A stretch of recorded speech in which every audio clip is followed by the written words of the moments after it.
여러분, 솔직하게 질문 하나 드리겠습니다. 당신의 부모님이 지금 이 순간 혼자라면 어디에 있을까요?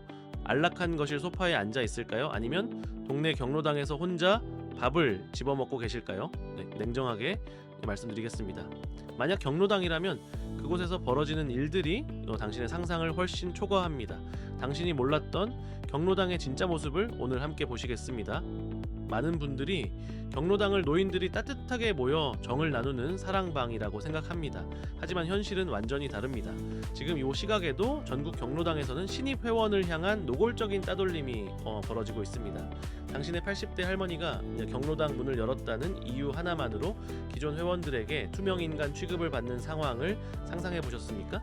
말을 걸어도 대답하지 않고 한여름 에어컨 바람이 나오는 자리에는 절대 앉지 말라고 위협받으며 지병이 있냐며 면박을 주는 말들을 매일 듣는다면 여러분은 어떤 기분이 들겠습니까? 이것이 당신의 부모님이 매일 겪을 수 있는 현실입니다. 경로당에서 벌어지는 두 번째 문제는 더욱 노골적입니다. 회장과 총무라는 명목으로 권력을 장악한 노인들이 공금을 마치 자신의 돈처럼 빼돌리고 있습니다.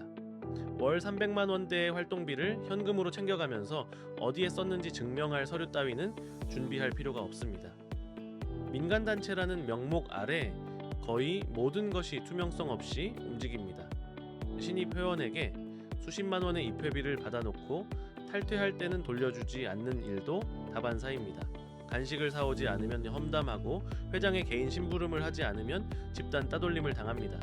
이런 갑질과 착취가 공개적으로 벌어지고도 누구도 막을 수 없는 구조가 되어 있습니다. 정말 이상하지 않습니까?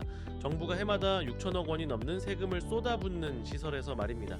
세 번째 문제는 더 심합니다. 경로당 내 갈등이 극단적인 폭력으로 치닫고 있습니다. 노인이 노인을 학대하는 노노학대 사건이 3,335건에 달했고 이는 전체 노인 학대 건수의 42.2%를 차지합니다. 2019년만 해도 1,759건이던 70대 이상 가해자에 의한 학대가 2023년 2,565건으로 불과 4년 사이 46%나 증가했습니다. 농약을 탄 커피를 마시게 되는 일, 시카를 들고 경로당에 들어오는 일, 고스톱으로 다툰 후 징역을 살게 되는 일들이 실제로 벌어지고 있습니다. 이것이 당신의 부모님이 하루 종일 계실 수 있는 공간의 현실입니다. 그렇다면 당신은 이 현실을 얼마나 알고 계셨습니까? 대부분의 자녀들은 부모님을 경로당으로 보내면서 안심합니다. 혼자가 아닐 것이라고, 또래 친구들과 정을 나눌 수 있을 것이라고 착각합니다. 하지만 현실은 그렇지 않습니다. 경로당의 이용률은 2008년 46.9%에서 2023년 26.5%로 급락했습니다. 거의 절반 이상이 이 경로당을 외면하고 있다는 뜻입니다. 서울만 해도 노인 인구 대비 경로당 이용률이 겨우 7%에 불과합니다. 그렇다면 남은 93%는 어디에 있을까요? 혼자 집에서 텔레비전을 보고 있을까요? 아니면 더 깊은 고립 속에 빠져 있을까요? 여러분의 모습은 어떻습니까? 당신은 지금 부모님이 매일 어떤 환경에서 시간을 보내고 계신지 정확히 알고 계십니까? 혹은 당신이 70대, 80대가 될 때를 상상해 본 적 있으십니까? 당신도 언젠가는 경로당의 문을 두드릴 수 있습니다. 그때 당신이 겪게 될 현실이 오늘의 부모님과 같다라면, 그리고 당신의 자녀가 당신을 경로당으로 보내면서 안심한다면 어떨까요? 왜 이런 일이 벌어질까요? 단순한 개인의 문제가 아닙니다. 여기에는 구조적인 이유가 있습니다. 첫째, 경로당은 민간단체로 분류되어 있습니다. 정부가 6천억 원을 지원하면서도 투명한 감시 체계가 거의 없는 것입니다. 마치 종이호랑이처럼 겉으로는 공적 기관처럼 보이지만 실제로는 회장과 총무의 개인 사적 영역이 되어 있습니다. 누가 회계를 감시합니까? 누가 회원들을 보호합니까? 아무도 없습니다. 둘째, 인구 구조의 급변입니다. 당신의 부모님 세대와 당신의 자녀 세대는 완전히 다릅니다.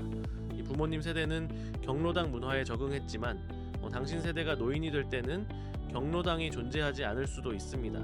이 말은 무엇을 의미할까요?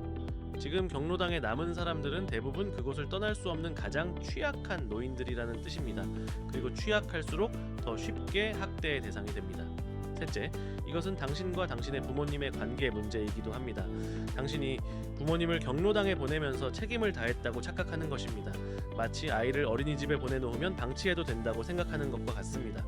부모님이 그곳에서 어떤 대우를 받고 있는지, 누가 당신의 부모님을 괴롭히고 있는지 당신은 정확히 알지 못합니다. 자, 부모님도 자녀에게 폐가 될까봐 말씀하지 않으십니다.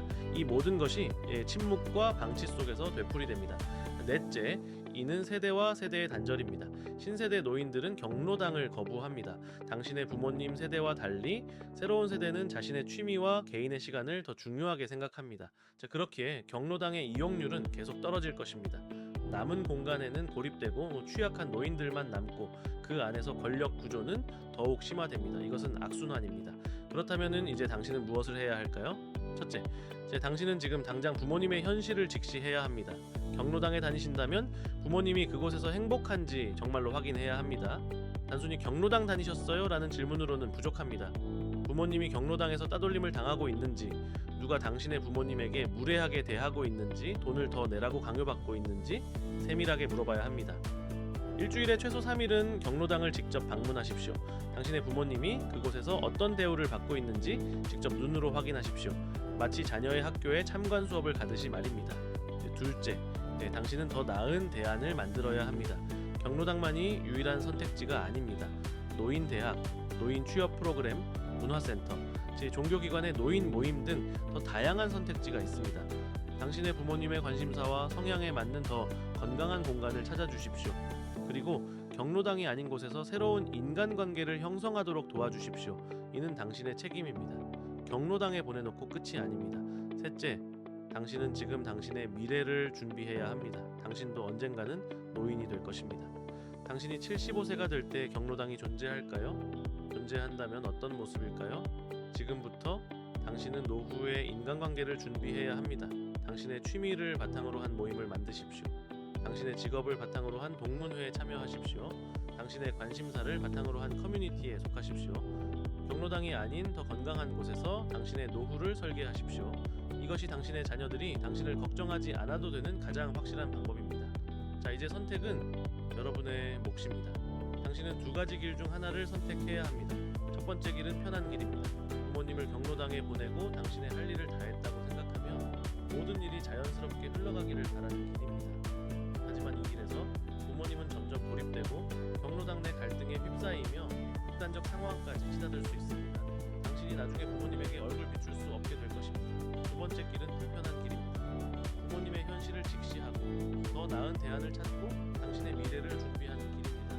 이 길은 시간이 걸리고 비용이 들고 신경 써야 할 일들이 많습니다. 하지만 당신의 부모님은 더 건강한 환경에서 존엄성을 지키며 살아갈 수 있을 것입니다. 그리고 당신도 언젠가 당신의 자녀에게 감사받을 수 있을 것입니다. 움직이십시오. 지금 당장 부모님에게 전화하십시오. 경로당에서 정말 행복하세요? 라고 물으십시오. 그 답변이 당신을 깨울 것입니다.